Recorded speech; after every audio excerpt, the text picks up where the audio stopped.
They've been trying to accuse and test you.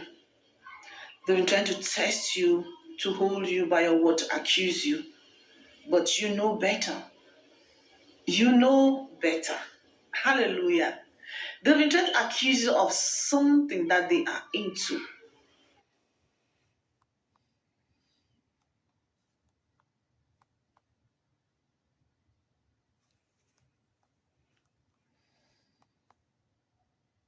Ship at Camp Perry, Ohio. And incidentally, talk about pressure. The Commandant of the Marine Corps was watching him shoot.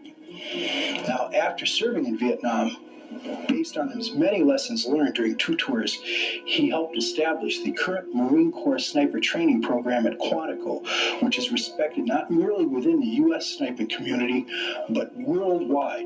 If there is today an Alvin York of our era, it is Gunnery Sergeant Carlos Hathcock.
One of your famous encounters was a counter sniper engagement in which you had to outthink a very professional North Vietnamese sniper.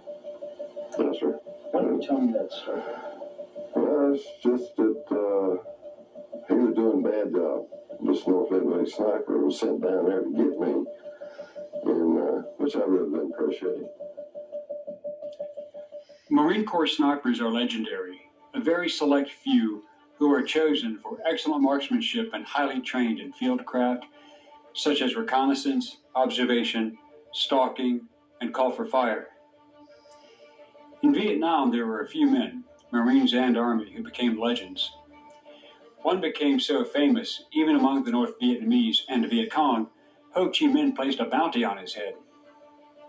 They even sent their top sniper, called the Cobra, to shoot Marines and lure the Marine sniper out to kill him. He was known as Whitefeather. How did he become so famous as a sniper? Why did the communists put so much effort into killing him? Hello, I'm Colin Heaton, former soldier, Marine Corps Scout Sniper, history professor, historian, and book author. And we will answer these questions and other issues on this segment of Forgotten History.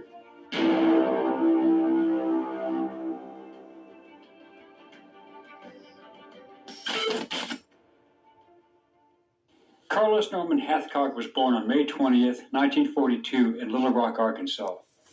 He grew up in Wayne, Arkansas, 5 days. On day one, Hathcock dropped the commander, and his spotter took a toll of the enemy as well. Then they killed more. To make a bad day worse for the enemy, Hathcock's spotter called in artillery support through the long nights as they constantly relocated.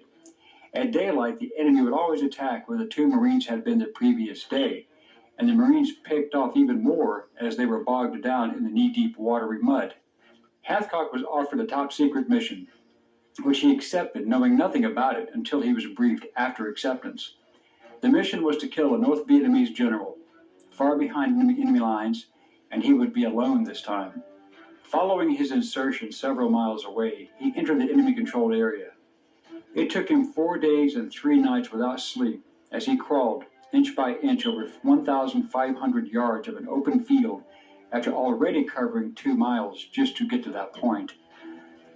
Hathcock was wearing a hastily assembled ghillie suit from the local vegetation to blend in with the surrounding terrain, and he was almost stepped on by patrols as he lay camouflaged with grass and vegetation in a meadow shortly after sunset.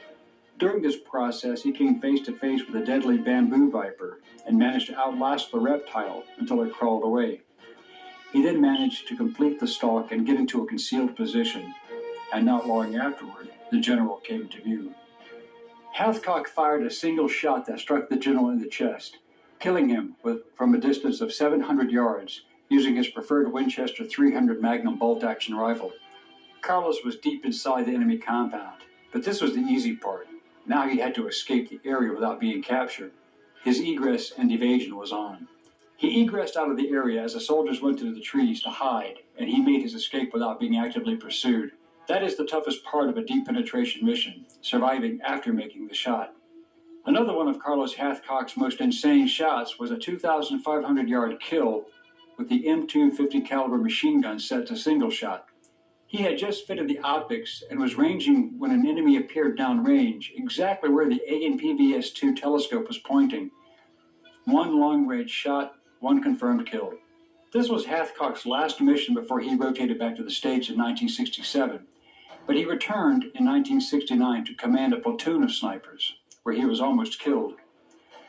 On September 16, 1969, Hathcock was riding on an LVTP-5